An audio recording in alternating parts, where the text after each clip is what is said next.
Hello and welcome to the Albion Obsessed podcast. You join us on the back of a defeat against title-chasing Liverpool, but you also join us in a week where the Albion fan base have had quite a lot to discuss, especially in regards to our head coach, Roberto De Zerbi. But before we get into that, let's see who we have on the show tonight. We are joined by Joe. Joe, my friend, good to see you after the international break. How have you been keeping? Yeah. Been watching a bit of international football. Been watching the controversial England at the moment, but we won't get into that because that's been a whole thing. But yeah, I'm all good, mate. It's good to be back. Good to be chatting about the Albion. As I said, I'm feeling a little bit negative, a bit pessimistic about the rest of the season. Maybe got my eyes on next season already. But who could blame me after what's happened this week? Yeah, I'm good. How are you? Yeah, man, I'm not too bad. I do share some of your thoughts, Joe, in regards to sort of like feeling like the season is now a bit of a damp squib, but there's still a lot to play for, and of course we'll talk about that as we move through the show. My house is a bit of a building site at the moment. Currently getting a new kitchen after the house got flooded last year, so I'm in a sort of a permanent state of semi-anxiety because I can't use my kitchen, which is like my safe space because I love to cook. So, but that will hopefully be done by the end of next week. But less about that and more about our friend Dagan. Dagan, my friend, it's fantastic to see you again. How are you? Tom, doing great. It's spring break here, so I have a week away from work. Nothing wrong with that. Of course I went into work this morning, but nonetheless, I didn't have to, and so it was nice. No, it's nice to have a little break. It's nice to be on with you guys. Excited to talk about all that we're going to talk about. As is typical, I guess I remain optimistic. Um, but I would say of the rest of the season, I'm in a place where I'm feeling maybe more hopeful than truly optimistic. Um, yeah, and we'll talk more. Glad to be It's here. just it's a strange one, Dagan. I'm going to bounce straight back to you there, mate, because I don't know if you recall, but at the very start of the season, maybe about 5 games in, we'd sort of obviously had a fully fit squad, and we'd played some fantastic football. I think we'd won 4 of the first 5, or we had accumulated quite a lot of points. And you sat there and you said, "Why not us? Why not us?" I think we can now safely say the reason it's not us is because of the ridiculous amount of injuries we've had. But do you think it's a bit of a shame, Dagan, that you've sort of lost that optimism? Well, I mean, yeah, we didn't get points when they were there to be had, uh, and that was the feeling we had all the way through. Right, all the draws at home against teams that we should have picked up 3 points from. It catches up with you, and now we're facing what we knew was going to be a very tough end of the season schedule. Yes, we could pick up some points that maybe we aren't supposed to on paper. That's why there's still that optimism, but we would have to play better than we have been. Um, the hope in me is João Pedro comes back and we're a better team for that. Um, but I don't know if there's any sign that we're going to see Matoma anytime soon. Solly March certainly that, and there was some talk that he might make an appearance this year. That does not seem to be the case. I never thought that was going to be the case. So yeah, I mean, it is sad, and I think the injuries played a big part in dampening that enthusiasm. But even with a weaker side, we had opportunities to pick up points, and we could very easily be sitting right on the outside of the top 5 right now, and still talking about Champions League, just with a few breaks going our way, and having capitalized on a few opportunities. So I wouldn't look and say I was wrong to think what I thought in the beginning of the year. I still feel like we had the quality to compete at the highest levels um, at the start of the season. I think, I felt like we'd compete in Europa League, and I think we would have. Uh, you know, uh, us without João Pedro is just a very different team, and certainly missing our wingers in support as well. It's hard to make up for the kinds of losses that we've had. Uh, I don't feel like the season is a failure as I feel like some people do. Um, Maybe a half a step back, but not even a full step back. And if we finish in 8th, I feel like it's aligned with the trajectory of the club. Um, Lower than 8th, and it's a little bit of a disappointment, but only a mild one. Yeah, I think that's a pretty astute way of looking at Dagan. I certainly don't think the season has been a failure. However, I perhaps am in that sort of camp where I believe it's a missed opportunity rather so than a failure. Joe, you opened the show talking about sort of like you felt really pessimistic. Well, lots in the news this week to make you feel even more so. because the rumbling saga of Roberto De Zerbi's future is coming full steam into the station now. It's been reported this week by Andy Naylor in The Athletic that the chances of Roberto De Zerbi being Brighton and Hove Albion's head coach next season have receded. He's been asked quite openly in press conferences about his future. Reports have come out that have said he's been in contact with Bayern Munich, although Bayern still haven't decided who their main target will be as of yet. And this has got a lot of fans quite riled up, certainly very annoyed with some of the comments that he has made, especially in regards to speaking about wanting to speak to Tony Bloom and Paul Barber at the end of the season to better understand their plan before making any decision about his future. What have you made of this saga, Joe? Because there's been some heated discussion on X. A lot of people now very sort of seemingly not anti-De Zerbi, that's the wrong way, but the mood has certainly changed. What have you made of it all?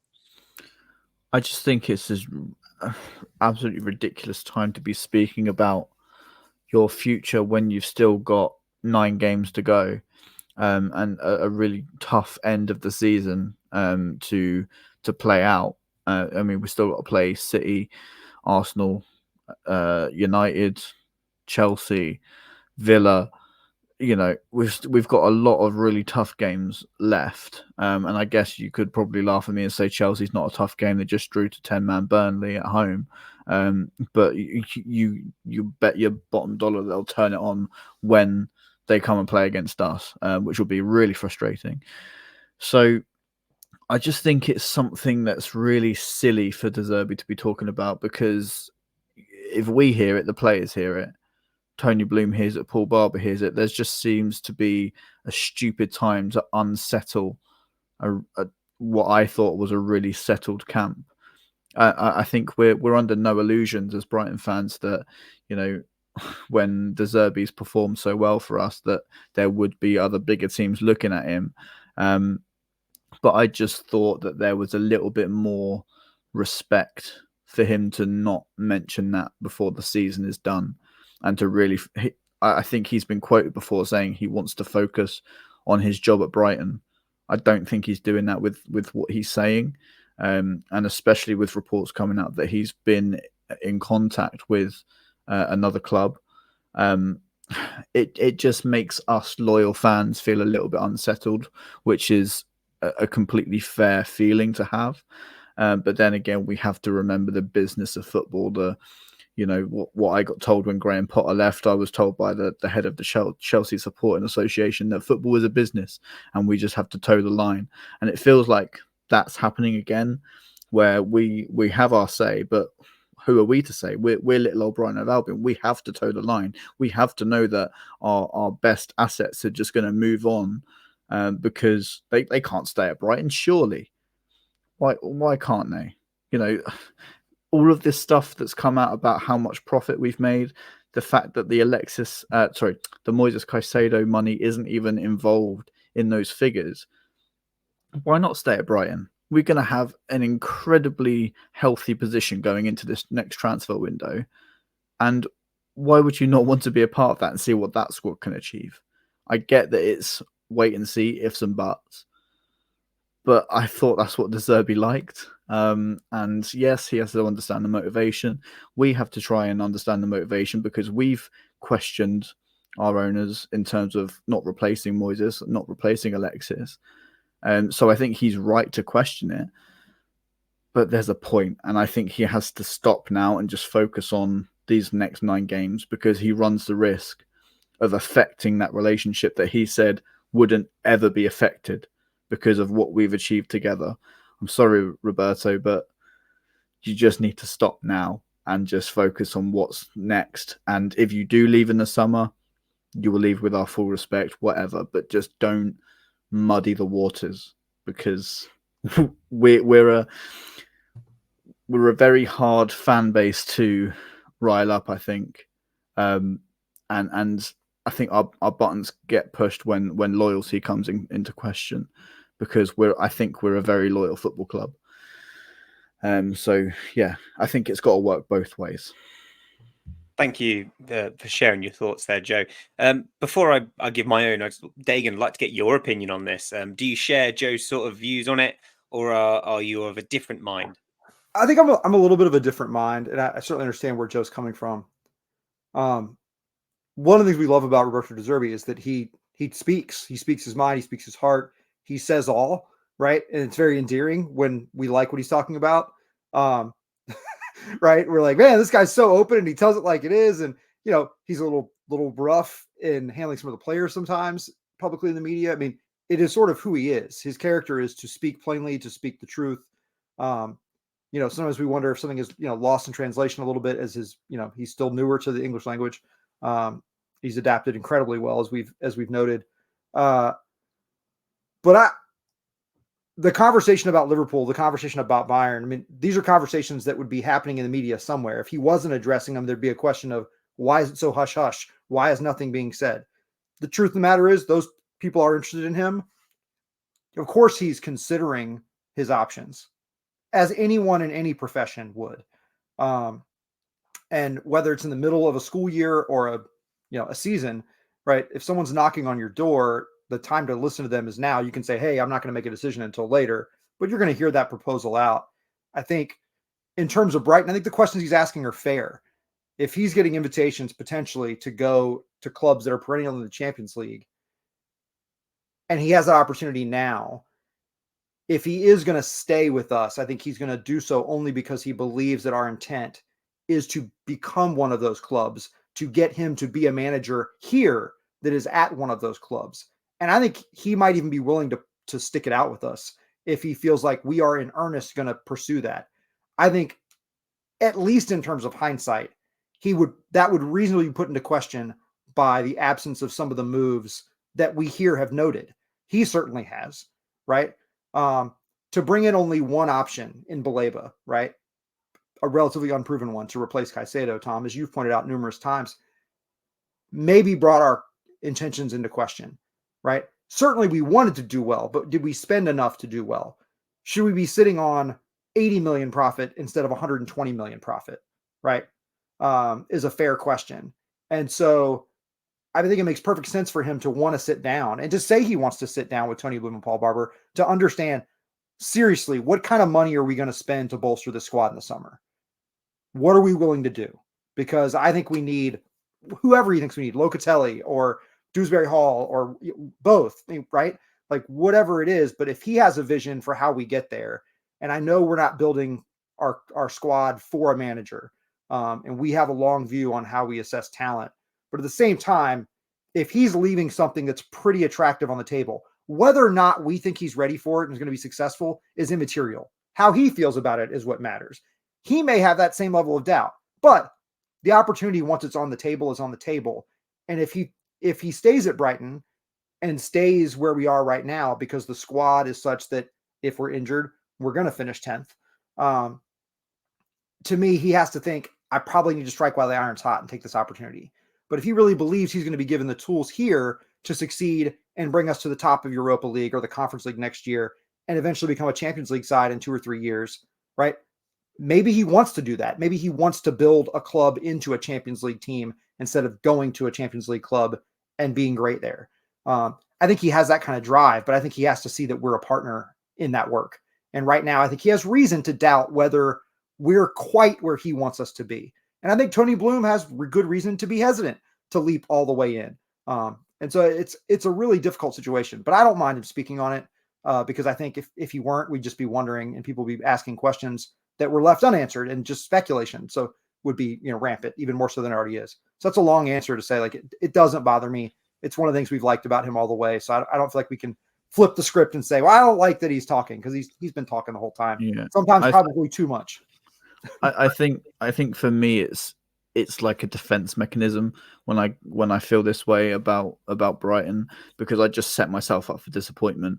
I always go to the worst possible scenario and just try and accept it, because I feel like if I do that, then when it does happen eventually, I'm going to be able to move on from it a lot quicker. When the whole Graham Potter saga happened, it affected me quite a lot.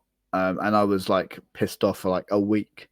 because I was just like completely mind blown by it. And so I think there's some scars. It's really weird, like it affects us that much, isn't it? But I just think that I'm just putting up a wall. Yeah. And I think part of it for me is I'm not worried either way. If De Zerbi stays, I think he'll do a great job. If De Zerbi goes, I think whoever we hire will do a great job. I believe in the club so much. And I believe in Bloom and Barber and their strategy. You know, I can't fully know the timeline. We can't fully know the timeline. And those things are approximate. But I do think there's a sincere goal. I think it's just a question of whether those timelines align between De Zerbi and Bloom and Barber. One thing working in our favor, our relative financial strength, and Tom, I know you're going to talk about this later, compared to other teams' real need to sell, I think is going to create a market that may make us more comfortable going after bigger names at a bargain price relative to what they might be in another market. And that's like the little inkling of hope that I have, that maybe we're going to be even more aggressive than we were last summer, in which we spent $100 million, I think, on players last summer. So it wasn't like we did nothing, but again, if we duplicate those efforts and then maybe ramp them up a little bit more, bring in a couple of higher end, $30 to $40 million guys, it could look very attractive to De Zerbi or another manager who has big dreams. Yeah, I think there's definitely two sides to this. And I think for myself, I fall on more of the Dagan side of things. I think it very much depends on how you're wired. Me personally, I don't like ambiguity. So I would much prefer an honest, I don't know yet. We're going to have a discussion at the end of the year rather than a no comment. Because if you turn around and say no comment, that leaves so much open to interpretation. And then my mind, the way I just work is perhaps like you, Joe, I go to the worst case scenario, but then I overthink and I stress and I worry. But at least this way, it's given me time to sort of process it. Whereas like Graham Potter, you mentioned, Joe, that was almost like a 24, 48 hours, bam, damn. I didn't have any time to sort of process that. I remember, I'm like digressing here, but I remember like seeing a text from you guys at like 10 in the morning about like, oh, Chelsea are after Graham Potter. I left work at like, say, I think it was like 5. And you guys were saying, right, we're going to jump on a live stream because he's gone. I was like, I had no time to process it. Whereas this, I've got time to process it. And I don't personally have any issues with what he said, wanting to talk about the vision, the plan. And I get that, because if they've had a discussion last season, at the end of last season, about what they wanted from this season, for me, seemingly, it's clear that Roberto De Zerbi feels like that perhaps there's a disparity between their visions, that he wanted one thing. And I think it was Barber, he came out and said that De Zerbi had not told them off, but he said to stop going, oh, we need to be a top 10. He said, no, top 8, top 6, top 4, because that's the sort of mentality monster he is. And we've been praising him for that since he joined, and his honesty since he joined. So I do feel like you can't have it both ways. You can't praise him one moment, oh, he's so honest and great, and now it's, oh, he's being too honest.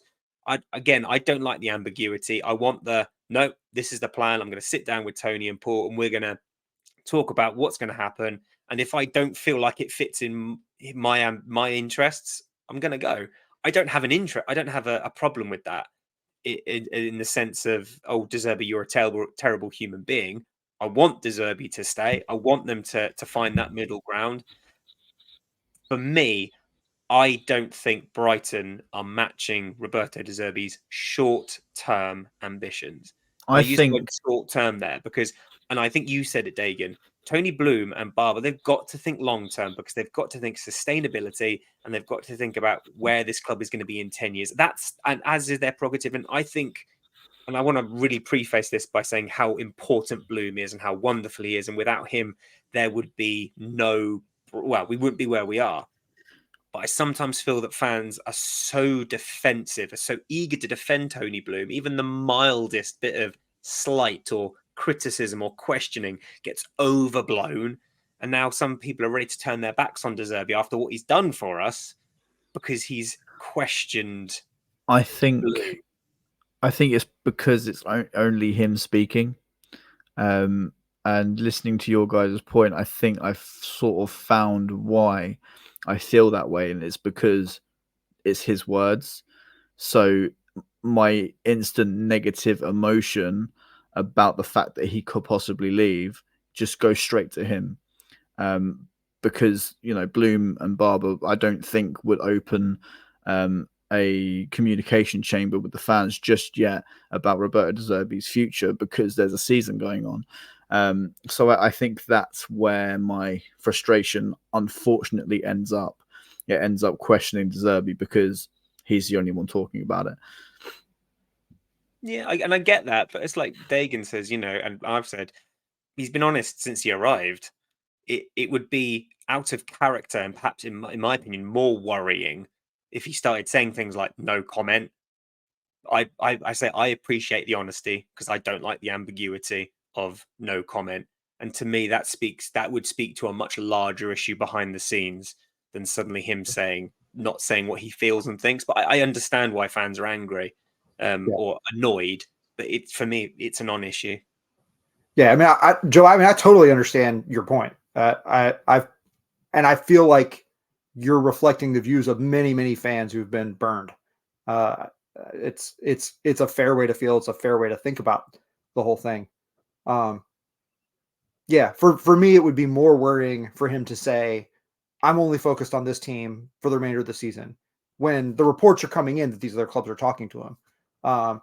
And so, yeah, I don't know. I'm not worried. It's weird because if you'd asked me a year ago if we were here, would I be worried? I think I would have 100% thought that I would be more worried than I am. I just think if anything, I have more confidence in the club. And I also realize, like, for all of De Zerbi's, you know, magic, we haven't gotten back up to where we were when Graham Potter left. That's the truth. We were fourth when Graham Potter left. Short of, you know, the first couple weeks of the season when everybody's sort of at the top, if you're not losing, we've not reached that high perch. And that's not to say Graham Potter's better, but it's just to say the world didn't come apart when Graham Potter left, when we were at our highest place ever. The world's probably not going to come apart when De Zerbi leaves. You know, from what I understand, we were going to fall apart when Chris Hughton left, right? We were going to rue the day that we let him go. It's, you know, I'm not a grass is always greener guy. Oh, it'll automatically be better, but it doesn't necessarily mean it's automatically going to be worse. Change is just change.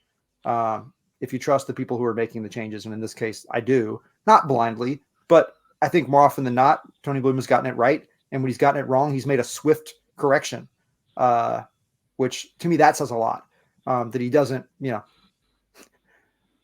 overestimate his own ability to make the right call such that he doesn't pivot when he feels like he's made a mistake.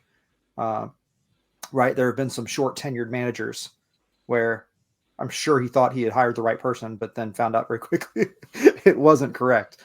So yeah, I wouldn't question Tony Bloom much. I mean, I fall into that camp, Tom, where I probably don't question him as much as some might.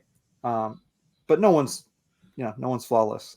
I think it's quite a comforting conversation to have, because I feel like we're so quick to argue with each other, especially on Twitter. We're so quick to say, no, you're wrong. How dare you think that Roberto De Zerbi's leaving? Or no, you're wrong. Obviously, he's leaving. But I think I feel quite comforted by both of your views, because it is exactly what you say. It's going to be fine. People move on. People have moved on. We're still the incredible club that we are. So I think I urge people to just have an open and honest discussion about how people feel about the way that this season could pan out, because it's not about right or wrong. It's about feelings and emotions connected to the thing that you love the most. So it's great to hear other views, because, as I say, I'm sat here feeling reassured, and I'm sure people listening to this will sit there and feel reassured, because it's, you know, two guys saying exactly the same thing pretty much, and I'm sat here like, well, actually, yeah, like, why shouldn't I trust the club? But I think everyone's right to feel the way that they feel, because, as I say, it's such a heightened emotion thing, especially towards the end of one of the most historic seasons we've ever had. So I think there's just a lot of roller coasters of everything going on upstairs. So, yeah, be comforted in other people's views is what I'm saying. Yeah, this is not related, but it's tangentially. I met a guy today who's a Liverpool fan, but he's from Atlanta originally. He's a Atlanta United fan, and so I was asking him about Thiago Almada, who has been in some circles linked to us, I believe.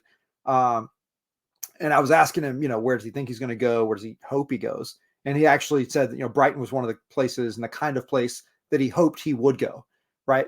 That's really great at developing young players.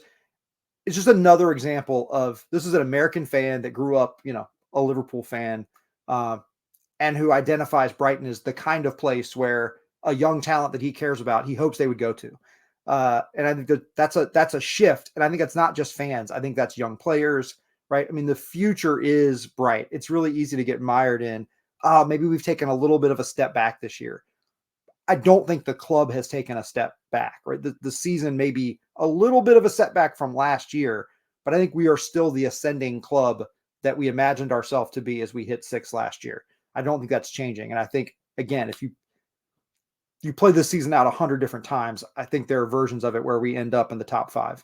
And I think there are probably some versions where we end up 12th. but nonetheless, I don't think we're dramatically, better or worse than we were last year, despite the weaker midfield. I think the issue that we have this year that we didn't have last year was just the rampant injuries, the additional games. And of course, we've seen teams in the past, I mean, Burnley, Wolves spring to mind, that have gone into Europe and then fallen down the table quite dramatically. We have yet to do that. So there is still hope. And let's keep the hopeful news going then. Of course, you've already mentioned it, I think, Dagan. The club posted today that they have made a £122.8 million profit for the 22-23 season, which is massive. It doesn't include the sales of Moises Caicedo and Robert Sanchez to Chelsea. That'll be in next year's account. And it's been quoted here by saying, we now have a very solid platform to continue to make significant progress on the pitch by investing in our squad. The dream is to be regularly challenging for a European place and for silverware. We are very proud of Roberto, the work he and his staff have done, and of course, the performance levels of our squad. I mean, all the rumblings that have been happening this week with Roberto De Zerbi, we talked about Roberto De Zerbi's quote was saying he wanted to sit down with Bloom and Barber and discuss the plan. Well, here's some great news. We've just made all this money. As you say, Dagan, financial fair play is coming into effect, and it's going to be stinging some teams. Teams like Leicester are going to be having to offload some of their players. You mentioned Dewsbury Hall. We've been linked to him. So this really could be a fantastic time for Albion to sit down with Roberto and say, hey, look, we've got this big plan in the summer. So, Joe, I mean, you've talked about your worries that De Zerbi leaves, but for you, is this the sort of the carrot, if you like, that is going to hopefully make Roberto De Zerbi stay and hopefully get them on the same page, which I'm sure would be in the best interests of both parties, fans included as well? Yeah, and I think, again, gives me a little bit more pessimism going into the rest of this season because I want it out the way so we can spend that money. So, yeah, I think it's going to be a really exciting summer. And, of course, I hope that is with Roberto De Zerbi at the helm. But, if we move on, I'm sure it's going to be another capable candidate that can take us forward and have us challenge for a European place. Obviously, they've not said what European place they want to challenge for. Dagan, of course, you hope it's Champions League, but I really wouldn't be mad if it was just Conference League every year. Obviously, we want to look forwards, and we're in a really healthy position to know that the Moises Caicedo deal isn't even in those accounts yet. And those accounts are to be posted next April. That is going to look extremely healthy. So we could even be reporting more profits next season, even having spent a lot of money in the summer, and which people are going to be like, how are Brighton doing it? And I think a lot of people are saying, look at this club, look at how well run they are. I know that there's an account on Twitter called The Sportsman, and they regularly tag Albion Obsessed, which we're really thankful for. And they posted, as I said, that we're just such a well-run club and we're in such a healthy position with all of these FFP allegations coming out. Everton, Forest, City are under the microscope at the moment. So we're in a really healthy position. So yeah, I'm very eagerly waiting for the summer transfer window to open and to see what names we get linked with. I think it could be really exciting. I can't wait for us to be linked with some amazing powerhouses across Europe and then buying some 17-year-old from the Romanian fifth tier to be sold in 7 years for £200 million. It's going to be fantastic. Yeah, I'm I'm yet to, perhaps I'm like Roberto De Zerbi. I'm perhaps yet to be convinced. Dagan, a lot of money. That's a lot of money. So are you hopeful that we could actually see some, I'm going to say it, just first team ready players? Because I think you pointed out earlier, we spent a lot of money last summer, no doubt about that. Out of all those players, João Pedro is probably the one who's played the most minutes. Baleba getting more minutes now because of injuries to other players, and Verbruggen obviously been rotated with Steele. So we've spent a lot of money, sure, but we perhaps haven't spent a lot of money on first team ready and first team quality players. Do you think hopefully the windfall of our profits will make Tony Bloom not less cautious, because that's probably the wrong phrase to use, but do you think that it might just give him a little bit of a nudge to sort of, yeah, you know what I'm getting at? I do. I think we're going to continue to see purchase of prospects to be developed and sold at a high price. I think that is going to be a staple of how we operate. I think if we buy a $40 million player, I think it will be because we think we can flip him in a few years for 60 or 80 at a minimum.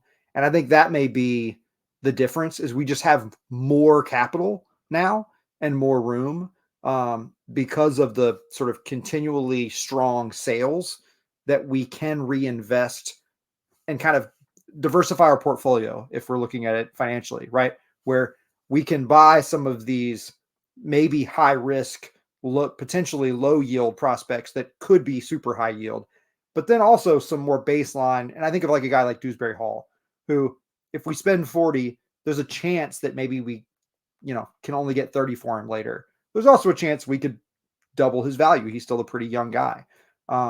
Locatelli, probably less so, right? He's a guy who's going to come in at 35 to 40 million, presumably. And you're probably not going to sell him for a whole lot more than that, because he's already is 26, I think.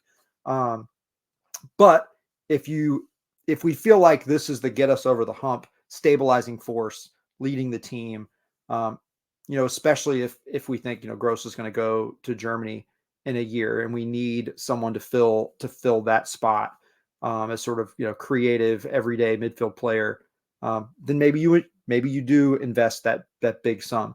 Do I think we're going to go buy, $40 million players? Probably not. But I think we'll look at our needs. I think we'll bring in some young talent that can grow into roles and become spot contributors, like we've seen with Enciso and Buonanotte and others. And I think Barco hopefully soon. But I think we'll probably see more signings this summer of a wide variety, a couple high end, a couple in sort of that middle $20 to $25 million tier, and then, a handful that are in the more normal sort of, 15 million and under group. But I would not be shocked to see a $150 million outlay this summer. Well, that would certainly be nice. Let's hope that sort of talk is enough to persuade Roberto De Zerbi to see out another season. Of course, if Liverpool or Bayern do come knocking, I think we're under no illusions that it's probably going to be Buonanotte to Mr. Roberto De Zerbi. I've heard Roberto does listen to the Albion Obsessed podcast, so I'm sure he's writing up his new contract right now. My guy, Roberto, if you are listening, which I know you're not, but please don't go. We've spent 35 minutes talking about the news. We had to cover it. It is the news that is on everyone's lips this week. So thank you for sticking with us. If you're here just to listen to the game, we are going to now talk about that. It's, of course, Liverpool versus Brighton yesterday on Easter Sunday. Brighton have had a fantastic record against Liverpool over recent seasons. And Joe, it looked like Brighton were going to start the best possible way to keep that record going. Brighton have been slow at starting. I think it's fair to say this season at times, but we were ahead within 2 minutes. The ball being moved out of the Brighton half after a loose pass by Salah, I think it was. And then the Liverpool defence make a complete mess of clearing the ball. And Welbeck rifles it in from about 15 yards out. Welbeck has been in fantastic form recently, Joe, and he gets us on the score sheet nice and early. What did you make of the goal and the fast start? Yeah, well, I was a little bit behind on my stream on Now TV, and your message came through, Tom, and you said, "Well, dot dot dot," and I thought, "Oh no, oh no," I my mind went to the worst. So I was pleasantly surprised to see Danny Welbeck strike a volley into the far corner, and have us 1-0 up after 2 minutes. And yeah, the bad part is that we had 88 to go, plus stoppage time. So yeah, I think I was chatting to my stepdad on the way to Shoreham today, and I was saying that there's so many different mentalities attached to when you score a goal, and I think that the phrase "scoring too early" is so true. And I think we saw it last season against Villa at home, didn't we? That we scored after the first few seconds, and then they went on to win 2-1, funnily enough. So yeah, I think it was great to see us start that way. I just wish that we sort of built on that a little bit more, and sort of struck the fear into Liverpool, because we've got the quality to do so.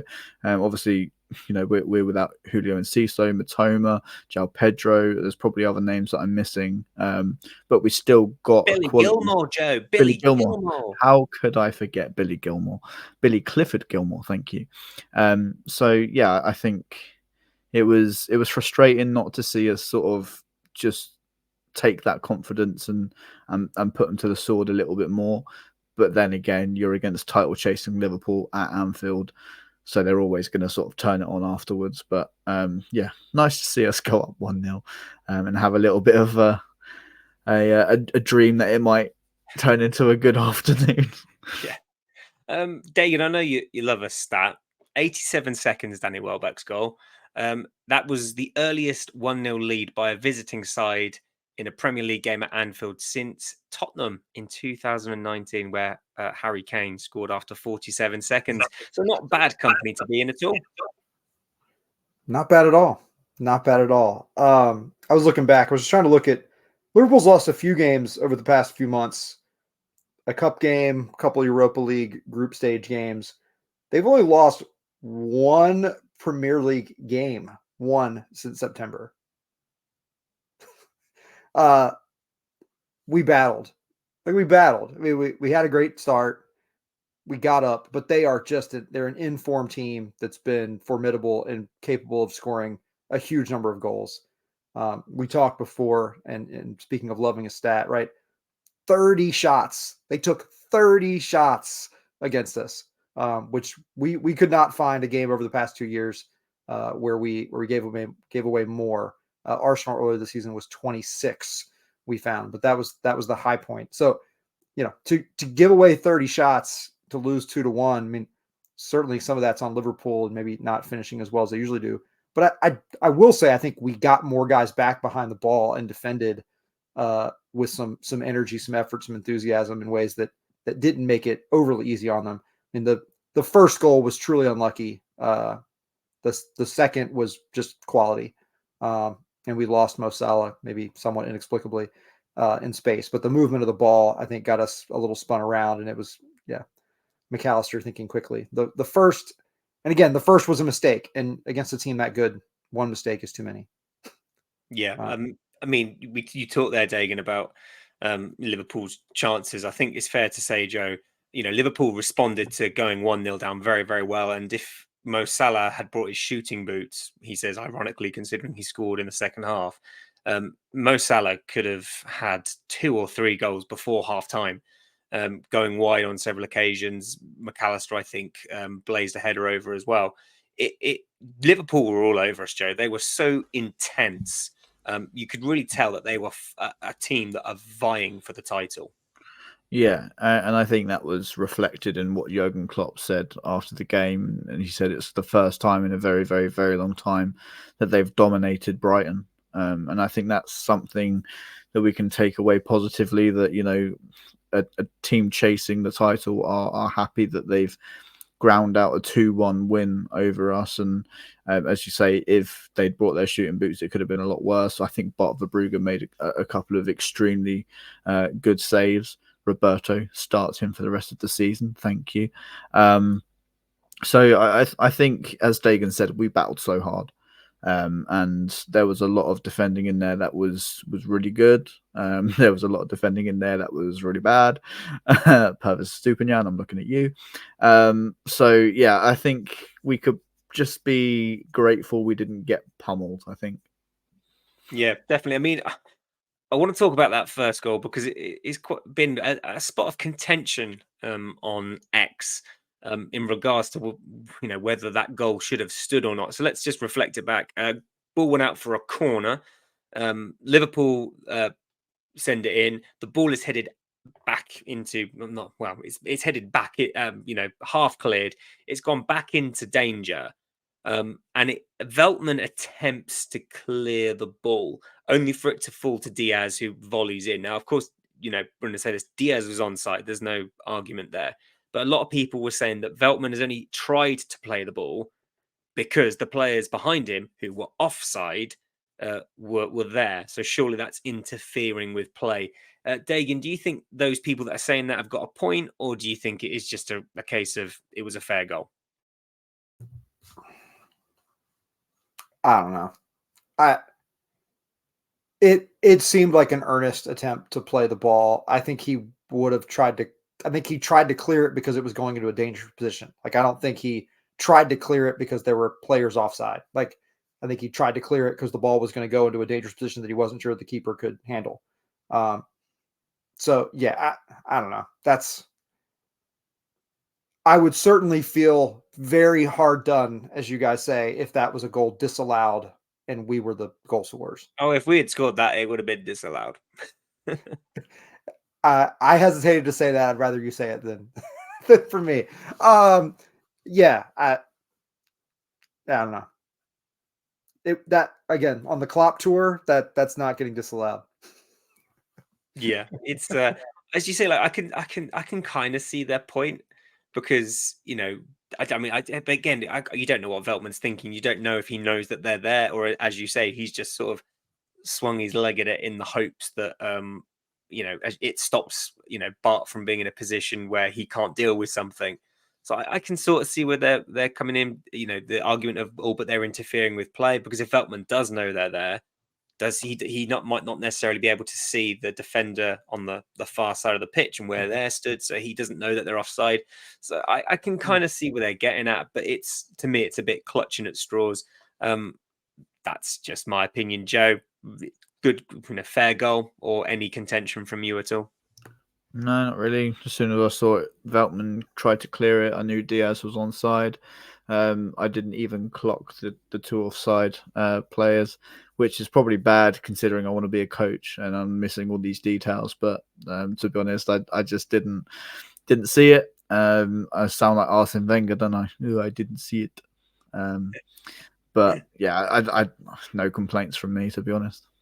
No, as I say, clutching at straws. I think if we had scored that at Anfield, it would have been chalked off. But yeah, I'm going to say it. I found some of the moaning from Liverpool fans yesterday about the ref quite amusing, considering Diaz should have had like 3 yellow cards by half time. And they're like, oh, the referee is so biased. He doesn't want Liverpool to win. It's like, Diaz, mate, is a walk-in yellow card and he didn't get a single one. Talk about bias? Listen to bloody Jamie Carragher on the commentary. My gosh, what a Sky Sports on, and Stephen Warnock afterwards talking about how much of a great find Alexis McAllister. Absolutely fucking ridiculous. I'm sorry, Sky Sports, sort your bloody pundits out. Get me to be a pundit. I could be better. I don't doubt that for a second, Joe. Yeah, well, let's talk about Alexis McAllister and Dagan. What a great find for Liverpool. He seems to have stepped up quite a lot since leaving us, going to Liverpool. He was sensational yesterday. Just how good has Alexis McAllister become? He's been very good. He has played largely in a deeper lying role at Liverpool than he did for much of the second half of the season with us, where we felt like he was maybe less effective than he had been in the early part of the season when he was playing exclusively in that midfield too. He's just a really good utility midfielder. He is capable of playing all three positions, and that either one of the central roles, lying deeper 6, 8, or 10. And I feel like there are not a lot of guys out there that can do that. And I think given the other players in their midfield, and I feel like more than most teams, all of their midfielders are kind of interchangeable pieces. And so it really lets Klopp adjust game to game where he puts guys and what kind of role he has them doing. Yesterday, it felt like they had 13 players out there. It just felt like there was no room anywhere. They're counter pressing. It just felt like we'd get the ball and give it right back with little hope of keeping it. And they dominated possession. And I think we still had maybe 46% of the ball or something like that. But I'm lagged out, aren't I? And Dagan has gone due to technical issues, but I think the point being made is spot on. They were intense. They were all over us like white on rice. It was a tough day for Albion. I think it's fair to say. And McAllister, Dagan mentioned there about being able to play in any one of those midfield roles. Joe, the only other player that off the top of my head I can think of that can do that is Jude Bellingham, and he's obviously one of the greatest midfielders in the world. We've just momentarily lost Dagan. Hopefully he'll return. But Joe, as sure as night follows day, Mo Salah does eventually get a goal against the Albion, like he likes to. And it was Alexis McAllister that got the assist. You had to feel like, Joe, that goal, that second goal, it certainly was coming. We've already talked about Liverpool sort of intense attack. It was just a matter of time, surely. Really annoying to see it be Alexis that gets the assist. Obviously, it's great to see him. He's very humble towards the club. Obviously, clapped the fans afterwards as well, which was really a great touch from him. But I just wish he didn't play so bloody well. So thanks for that, Alexis. You ruined my Easter. How could you? After all we've been through together. I think Sky Sports showed a stat throughout the game where it said the most goals a player has scored against Brighton. No, oh my gosh, my wording there was atrocious. The most goals a player has. Yeah, I got that right. Shut up, Joe. Mo Salah was like towards the top of the. It's been a long day. It really has. Mo Salah was towards the top of that list, and I think it came as no surprise that it was Mo Salah that sealed the deal for Liverpool. And I think from that point onwards, I just sort of looked forward to our annual derailment of the Arsenal title charge. So let's see if we can put in a stake at and be the team that gets Arsenal out of the title race and give it to Alexis, because if you want anyone to win it, it's Alexis McAllister, and he's just so wholesome. I'm going to stop talking now because clearly I've lost my tongue. So, thank you, Joe. I mean, Dagan, it could have been worse. Mo Salah could have got a second for Liverpool's third, but if not for a truly wonderful save from Bart Verbrugge, using all of that frame to get down and to parry the ball out. An excellent save. I mean, we've already sort of alluded to it. Surely. I mean, surely Bart's got to be sticks for the rest of the season. Surely. I mean, yes, but probably not. If we're not announcing it, it's probably we're probably going to continue to see Jason Steele. And I'm just not sure. I'm not sure how that fits into the grand plan. is there a chance that he's the starting goalkeeper on day one next year? Is there a chance that, like, do we still think he's better? I mean, I don't know. I just haven't seen the kind of mistakes from Bart with his feet that we saw early in the season that made people say, well, Steele's better with his feet. I don't see it anymore. I've run numbers and people say, oh, they're just numbers and they're not fair. And I don't know. I just, the eye test, everything tells me that Bart is at least as good, in my opinion, better, but at least as good at worst. And so I don't understand the rationale of playing a much older, not improving, not a part of our long-term future Jason Steele.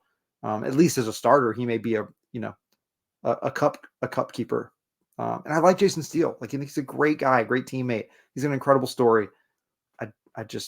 Bart, I just would love to see, can he get on a good run, right? Can he get on a good run where he's making saves like we saw yesterday, keeping us in the game, because he kept us in the game with that save, and a game that we nearly eked out a tie late. We really did. We nearly eked out a point. I really thought Welbeck's shot was in the net, the one he hit in the side netting late. But I think Bart keeps us in it with that save. Yeah, another person on this podcast manipulating a stat. Honestly, we do love to manipulate those stats, but you're right, Dagan. I think in the last 10 minutes, we did have, for all of Liverpool's attacking impetus, we had a good couple of chances. There was a fantastic dunk header, which Kelleher had to scramble across his line to save because that was creeping in. Lallana shot just wide, and as you say, Welbs fired into the side netting after a really nice pass from Buonanotte. So we did, push them for those last 10 minutes, and it did seem like we might be able to eke out a draw, but unfortunately, it just wasn't to be. And that isn't to say that it wasn't initially a bad performance, because I don't think it was a bad performance. I thought there was some really good individual performances out there. Don't get me wrong, I thought Purvis wasn't particularly great. I thought Lamptey was again. And I'm just going to really come to this before I talk about three players I wanted to talk about. I was really disappointed not to see Barco brought on. I think I put in the group chat about around 60 minutes. I think, Barco's getting instructions. We're going to see him soon. He didn't come on for like another half an hour. I was a bit like, I was really disappointed, especially with how poorly Lamptey and Purvis were playing. Really thought we'd see Barco. Now, Dagan, I know that you're a big fan of Barco. You got his jersey there behind you. I assume you were as equally disappointed as I was not to see him feature a bit more than the last 6 minutes of added on time. Yeah, I think it was disappointing more than anything was just how little time there was, and how I think he overplayed his hand trying to make something happen. And he's prone to do that anyway, right? To try to create something out of nothing. But it ended up in him giving the ball away several times, maybe needlessly. But it was just out of, all right, I've got to try to create something. What I thought was promising was the degree to which he was fed to create those kinds of chances. It seemed like the other players recognized, if anyone's going to create something here, it might be Barco. So that to me was, an encouraging sign to how he's viewed within the squad. I would have loved to have seen him earlier. I thought we held the half. I thought we kept guys on after the half too long. And I think I said in the chat, I'd love to see X, Y, or Z, before we're down a goal. And then I think promptly we went down a goal.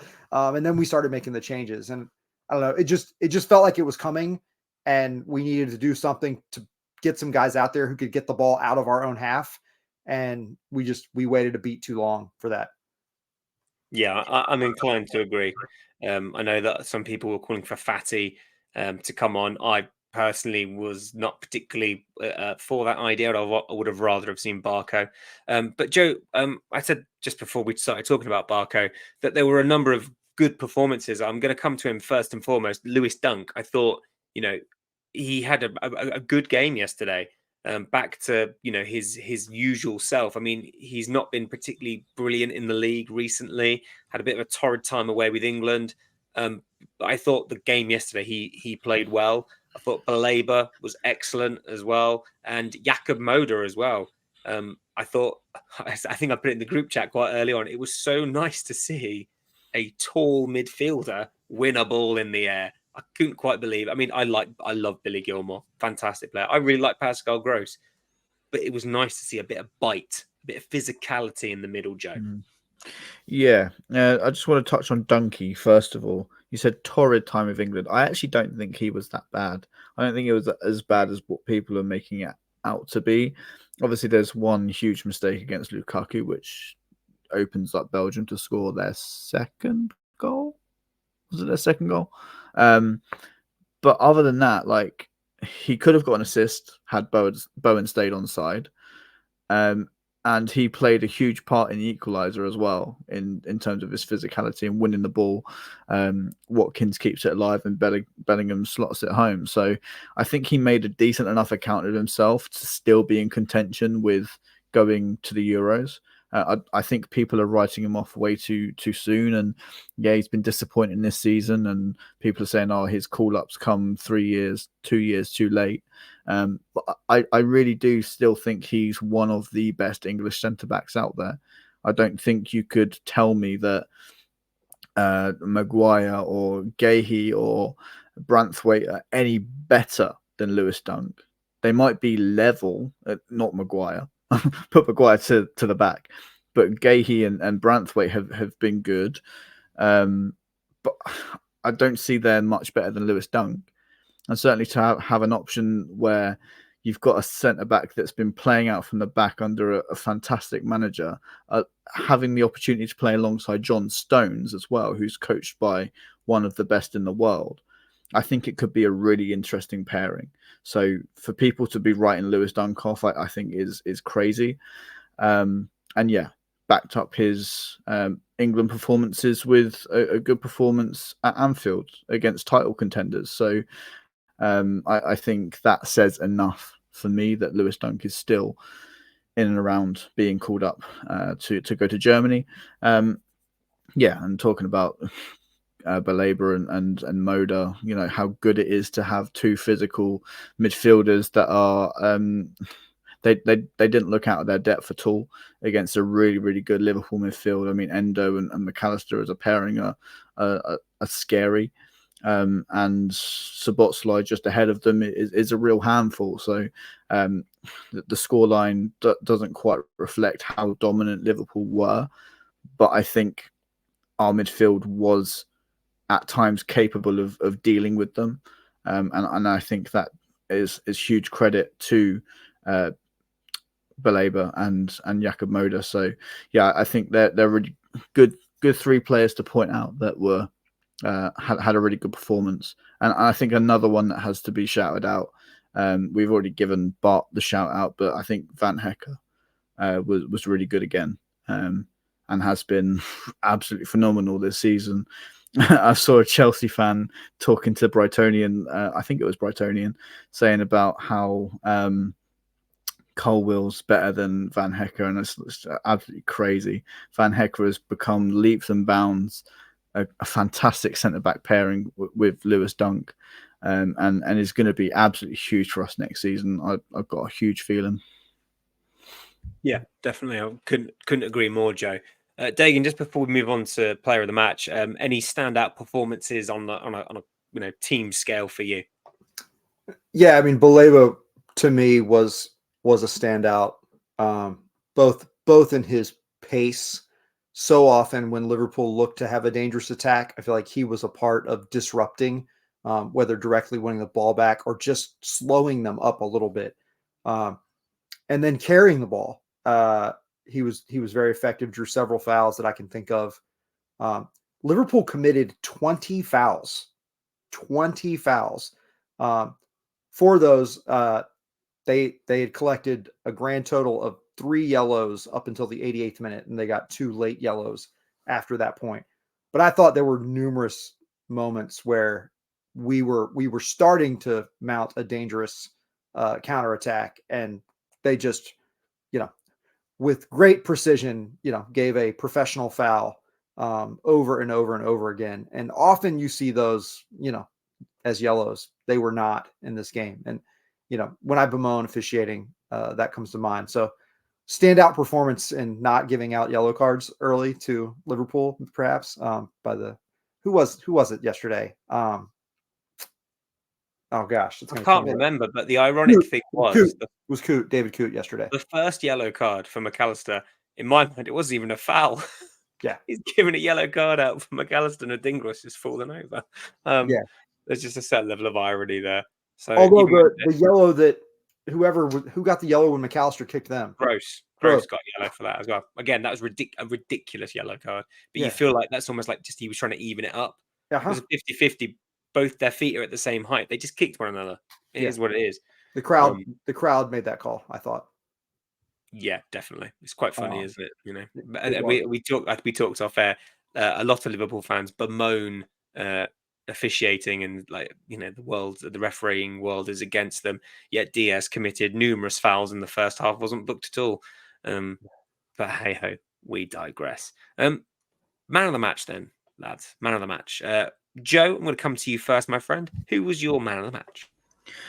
My man of the match, as I just send out the link for the She-Goals podcast. Shout out to the She-Goals. Please go and listen to She-Goals, powered by Albion Obsessed. They're doing amazing work. I just thought I'd get that shout out whilst I'm sending them all an email.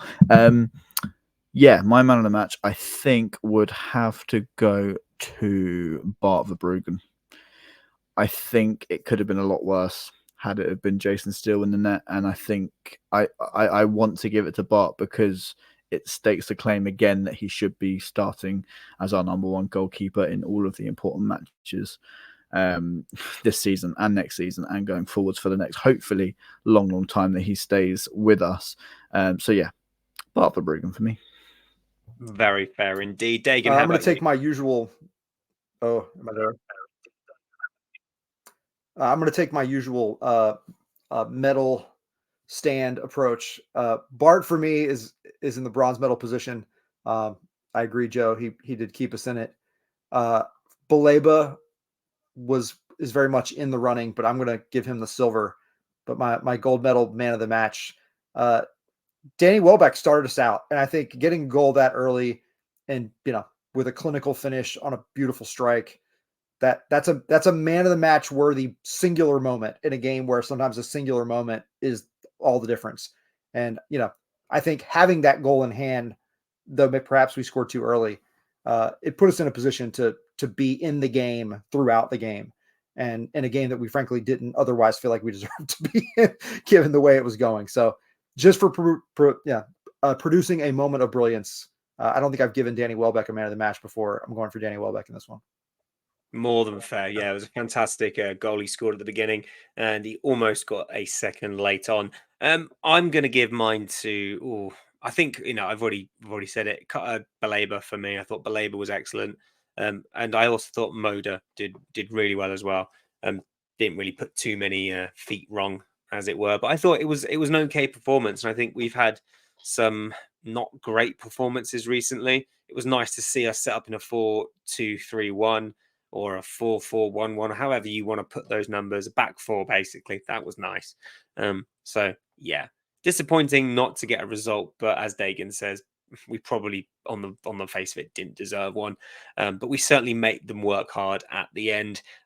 Let's look ahead then, Joe. In a couple of days' time, we face Brentford,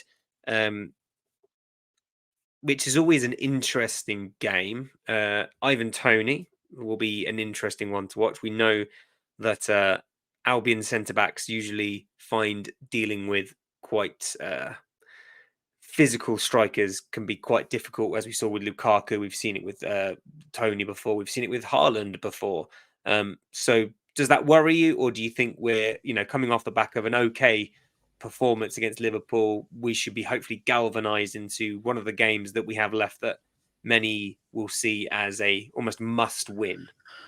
Yeah, I think Brentford are still pretty much fighting to stay up. I don't think they've been absolutely fantastic this season at all by any stretch. But I think they are a much different side with Ivan Toney back in the squad. And had our game fell the good side of his ban and he'd not been playing, I would have fancied our chances a lot more. But going off of how he was against us last season, He scored, I think, 3 goals against us last season, 1 at home and 2 at their place.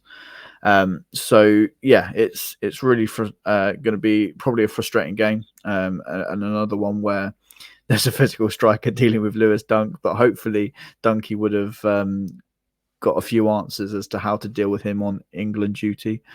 So hopefully he's been making his notes. But yeah, I think it's going to be another really tough game, and by any stretch, I don't think we're going to go out there and absolutely hammer them. I think it's going to be like sort of 1 or 2 either way.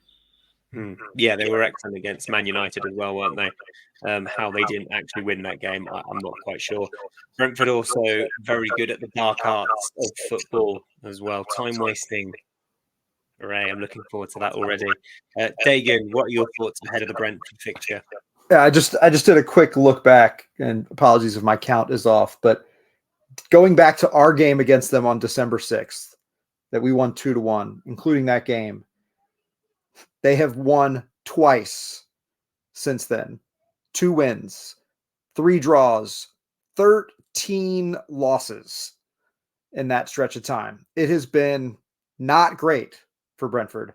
Naturally, it makes this an utterly terrifying game to go there to play them. Because I will say, watching them of late, they do look to be in better recent form. Yeah, with 2-1. I mean, they also have a 2-1 loss to Burnley in there. Do they go man? They went a man down early in that game, though. They went a man down early. That's right. In the 9th minute, they went a man down. Oof. Yeah. Anyway, yeah, it worries me. We beat them 2-1 at our place. I'm gonna say we win 2-1 again, or 1-2.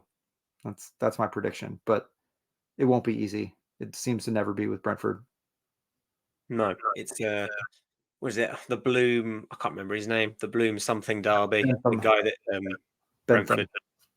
Yeah. And we've got Neil Maupay as well, so that could be interesting. He's been getting a little less time. We've seen more Wissa and Tony. Yeah, but it's written in the stars, Dagan. Written in the stars. Yeah. You just know it's going to happen. Please no. Let's hope. It's a must win. It is a must win, given the fixtures that we have coming up. This and like Burnley away are just 2 games we really have to have. Because I think we have Arsenal and City flanking those games. Yeah. Yeah.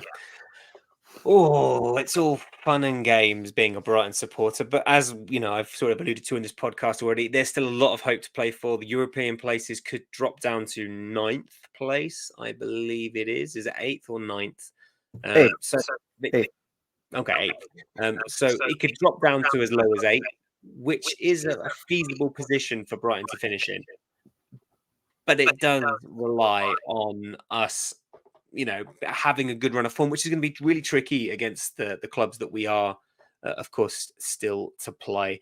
But we'll talk about that next time out, and hopefully we'll come to you next time on the back of a victory. But all that's left to say is don't forget to check out one shop. Klopp shop. There we go. I don't want to say Klopp shop. Bloody Jurgen Klopp with his bloody Liverpool and his stuff. But no, check out One Klopp shop and you can get 10% off your order of vintage football shirts using the code Albion Obsessed. Joe has his hand up like we're in class. Joe, it's Easter break. I ain't taking class today, son. I want to give another shout out to our sponsors, footballprizes.co.uk. They are currently running a signed Roberto De Zerbi away shirt giveaway. It's framed, and also if you enter for a price of £3.95 per ticket, you get entered into another giveaway for an Adam Webster signed shirt as well. So why not? footballshirtprizes.co.uk/product/Zerbi. The link will be in the description. Go and buy a ticket. There's only 149 available. You could well win. Go and do those things, please. That would be really, really lovely. And don't forget to like, share, and subscribe to the Albion Obsessed. This is the sort of podcast where we'll trip over our words, we'll have technical issues, but hey ho, you get honesty as premium. Don't have to pay for that. Let us know your thoughts in the comment section down below, because I really want to know what you guys think about Roberto De Zerbi's comments. That is, of course, going to be a hot topic over the next couple of weeks, I'm sure. And I'd love to get some of the listeners' views on that. Don't forget, you can also follow us on Twitter or shall I say X, and let us know there as well. All that's left for me to finally say after an hour and 10 minutes of waffle, wherever you may be, whenever you may be. We'll see you next time. Take care.